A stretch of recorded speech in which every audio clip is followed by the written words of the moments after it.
जम्मू कश्मीर में मंगलवार को पहले चरण के मतदान के लिए नोटिफिकेशन जारी कर दिया गया। ऐसे में अब चुनाव को लेकर लगभग सभी पार्टियां तेजी से रणनीति तैयार कर रही हैं। घाटी में चुनावी शंखनाद के साथ ही पार्टियां चुनावी रणनीति बनाने में जुट गई हैं। साथ ही गठबंधन को मजबूत करने पर भी खास जोर दिया जा रहा है। कांग्रेस सांसद राहुल गांधी 21 और 22 अगस्त को जम्मू कश्मीर के 2 दिन के दौरे पर हैं। जम्मू कश्मीर में राहुल आगामी विधानसभा चुनाव की तैयारी के लिए प्रमुख बैठकों में शामिल होंगे। कांग्रेस अध्यक्ष मल्लिकार्जुन खड़गे भी उनके साथ बैठक में शामिल होंगे। सूत्रों से पता चला है कि राहुल गांधी नेशनल कॉन्फ्रेंस और पीपुल्स डेमोक्रेटिक पार्टी के साथ चुनाव पूर्व गठबंधन को मजबूत करने पर जोर देंगे। जो इंडिया ब्लॉक पूरे इंडिया में बना है, पीडीपी आइडियोलॉजिकली इसके साथ है। पॉसिबिलिटी भी है कि एक अलायंस हो सकती है। और अगर हमें लोकसभा इलेक्शंस पर नजर डालें तो जो पूरे इंडिया में ये इंडिया अलायंस ने जो काम किया, I think it was good. National conference के उपाध्यक्ष उमर अब्दुल्ला ने गठबंधन के संबंध में कांग्रेस के साथ चल रही बातचीत की पुष्टि की है, लेकिन इस बात पर जोर दिया है कि कोई अंतिम निर्णय नहीं लिया गया है। कांग्रेस अध्यक्ष मल्लिकार्जुन खड़गे ने भारतीय जनता पार्टी के खिलाफ विवादित बयान दे दिया है। मल्लिकार्जुन खड़गे ने कहा है कि बीजेपी विष है और इसे निकालकर फेंकने की जरूरत है। अगर आप बीजेपी को पकड़कर देखने की भी कोशिश करेंगे तो उसका विष आपके शरीर में घुस जाएगा। खड़गे ने यह भी कहा कि मोदी सरकार ने हाल ही में लेटरल एंट्री का विज्ञापन निकाला था, लेकिन यह विज्ञापन वापस ले लिया गया क्योंकि आप मजबूत है। अगर मोदी सरकार बहुमत में होती तो बिना किसी को आरक्षण दिए उन पदों पर आरएसएस के लोगों को बैठा दिया जाता।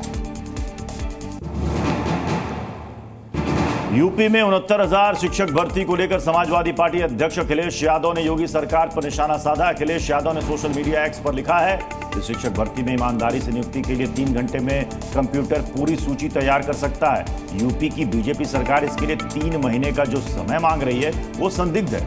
इससे अभ्यर्थियों में ये संदेह पैदा हो रहा है कि सुप्रीम कोर्ट में इस मामले को ले जाकर कहीं आरक्षण विरोधी बीजेपी सरकार इसे अपने बचे हुए कार्यकाल के लिए टालना तो नहीं चाहती है।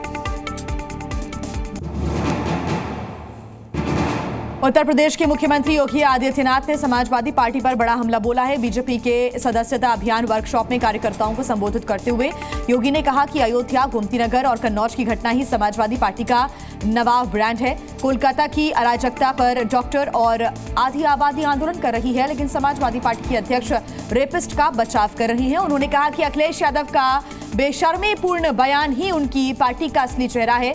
योगी ने यह भी कहा कि उत्तर प्रदेश में साजिश हो रही है।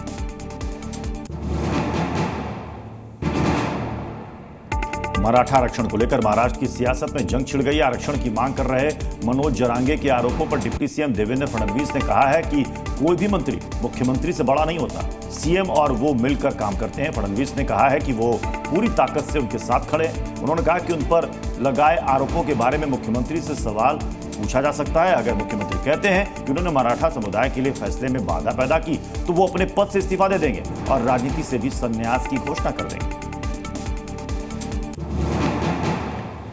झारखंड के पूर्व मुख्यमंत्री चंपाई सोरेन ने अपने बारे में चल रही अटकलों को लेकर कहा है कि वो अपने बयान पर कायम है। उनके पास 3 विकल्प हैं: संन्यास लेना, नया संगठन बनाना या कोई अच्छा दोस्त मिल जाए तो उसके साथ काम करना। उन्होंने कहा कि उनका नया अध्याय शुरू होगा। चंपाई सोरेन ने यह भी कहा कि वो संन्यास के बारे में सोच रहे थे, लेकिन लोगों से बहुत प्यार मिल रहा है।